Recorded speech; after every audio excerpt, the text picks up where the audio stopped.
2 a.m., middle of nowhere. You hear breathing outside your tent, just inches from your head. Do you look? Do you run? Or do you lie there frozen, praying it goes away?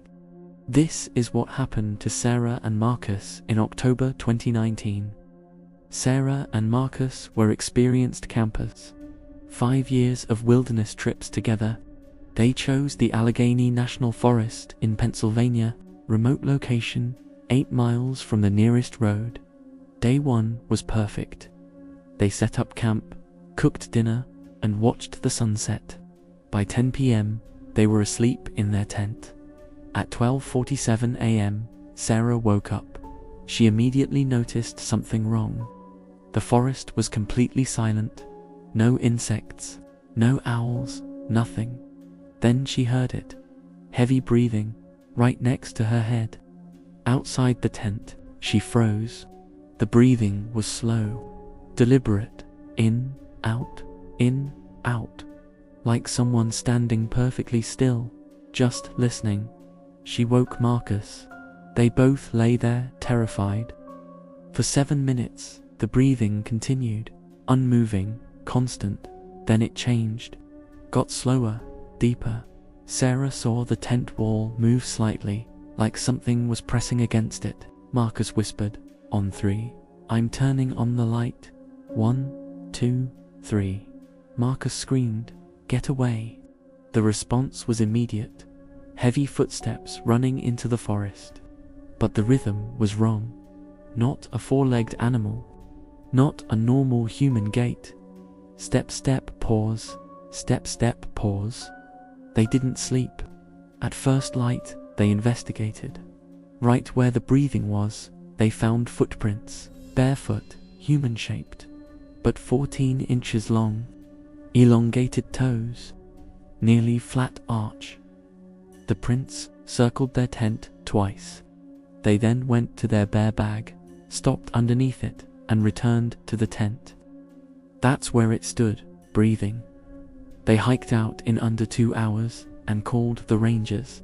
Rangers investigated, found the prints, took photographs. The official report said, unidentified prints. Size and shape are inconsistent with local wildlife. Human origin cannot be confirmed. Then they discovered something else.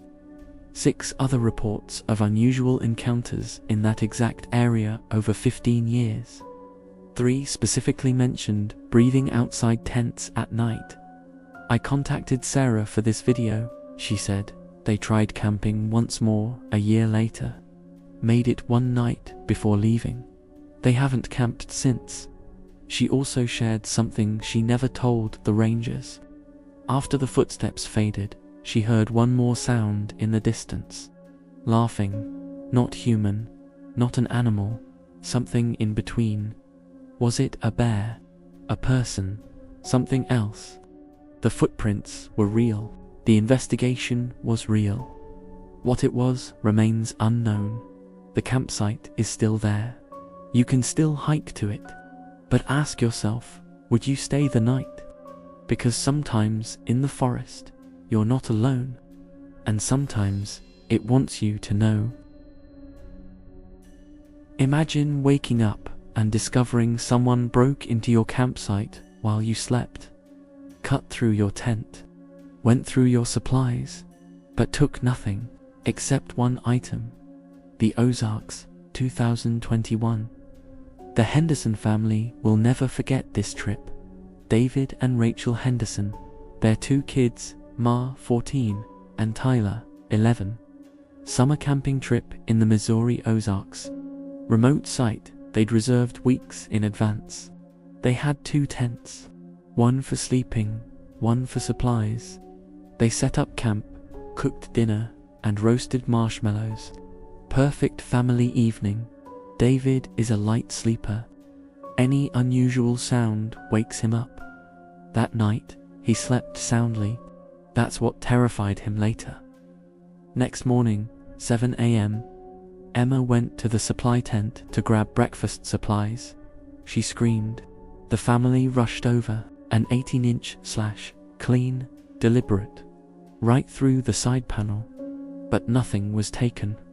Food, untouched. Camping gear, all there. Everything neatly arranged, except the first aid kit was open. One item is missing, the scissors. Then David noticed the muddy footprints leading into the tent, then out, then around their sleeping tent. The prints circled their sleeping tent multiple times. David counted 7 complete circles. Adult-sized boots. Men's size 10 or 11. Fresh mud. Made within the last few hours. David called the rangers immediately. They arrived within an hour. The rangers followed the footprints into the forest. The trail was clear. Deep impressions. Easy to track. They followed for nearly a mile. Then the prints just stopped. Dead center of a clearing. Like whoever it was simply vanished. The rangers took photographs and filed a report.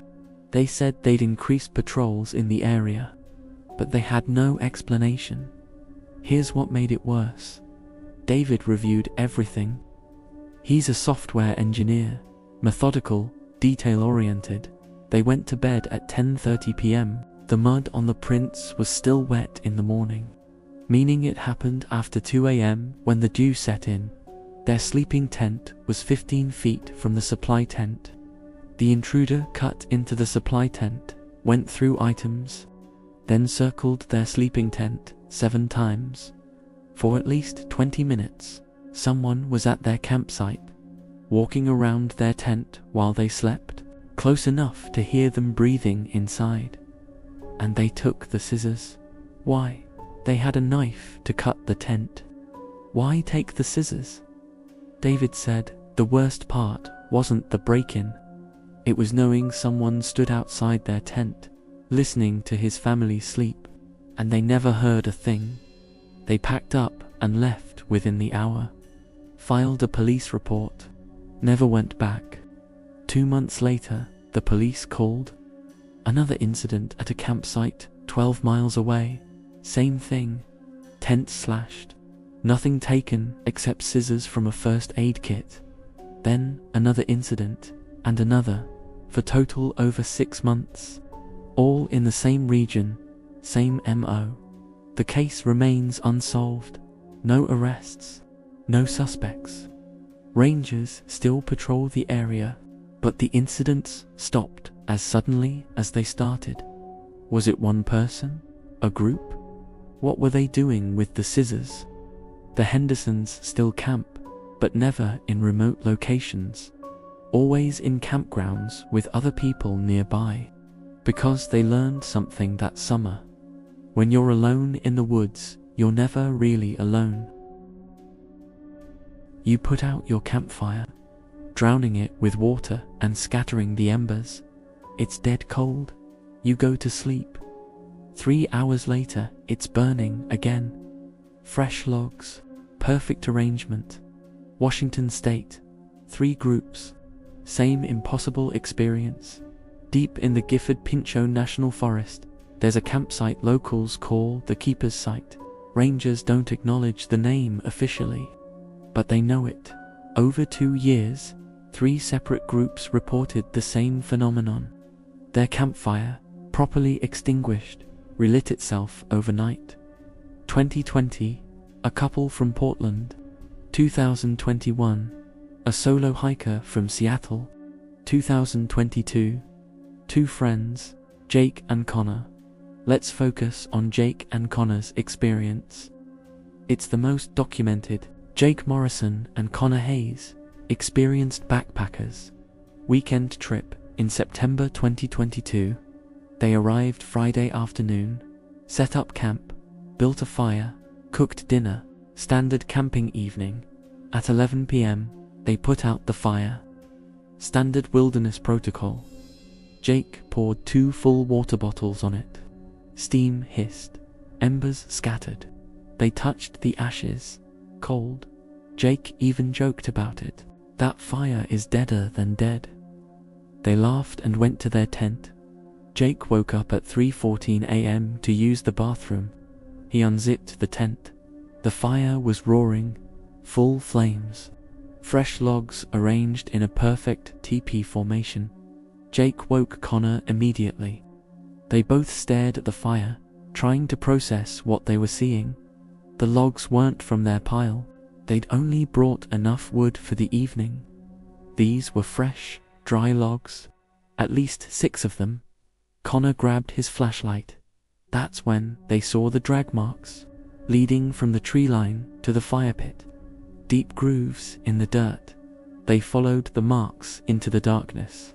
They led about 40 feet into the forest, then stopped at a fallen tree. Someone or something had dragged logs from that tree to their fire.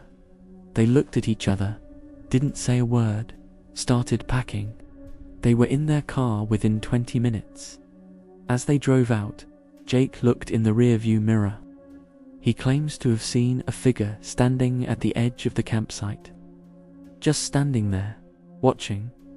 They reported it the next morning. The ranger, an older man named Thomas, wasn't surprised.